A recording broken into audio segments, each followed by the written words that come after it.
തനിമ കുവൈറ്റ് സംഘടിപ്പിച്ച ഓണത്തനിമ 2025 ആഘോഷങ്ങളുടെ ഭാഗമായി APJ Abdul Kalam pearl of schools അവാർഡുകൾ വിതരണം ചെയ്തു.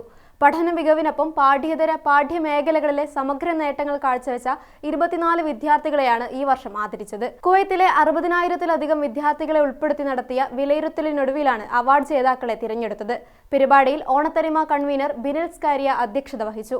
ജോയിന്റ് കൺവീനർ ഡൊമിനിക് ആന്റണി സ്വാഗതം പറഞ്ഞു. പുരസ്കാര ജേതാക്കളെ അഭിസംബോധന ചെയ്ത ഡോക്ടർ ധീരജ് ഭർദ്വാജ് വിദ്യാർത്ഥികളുടെ സൃഷ്ടിപ്രതിഭയും നേതൃഗുണവും എപിജെ അബ്ദുൽ കലാമിന്റെ ലക്ഷ്യങ്ങളോട് ചേർന്ന് നിൽക്കുന്നതാണെന്ന് ചൂണ്ടിക്കാട്ടി. വിദ്യാഭ്യാസ സാമൂഹിക രംഗത്തെ നിരവധി പ്രമുഖർ അവാർഡുകളും സർട്ടിഫിക്കറ്റുകളും വിതരണം ചെയ്തു. തനിമ വനിതാ വിഭാഗം അംഗങ്ങളുടെയും വോളണ്ടിയർമാരുടെയും സഹകരണത്തോടെയാണ് പരിപാടി നടന്നത്. വിവിധ ഇന്ത്യൻ സ്കൂളുകളിലെ പ്രിൻസിപ്പൽമാരും അധ്യാപകരും രക്ഷിതാക്കളും പങ്കെടുത്ത ചടങ്ങിൽ സ്കൂളുകളുടെ പിന്തുണയ്ക്കും സഹകരണത്തിനും തനിമ കുവൈത്ത് നന്ദി അറിയിച്ചു.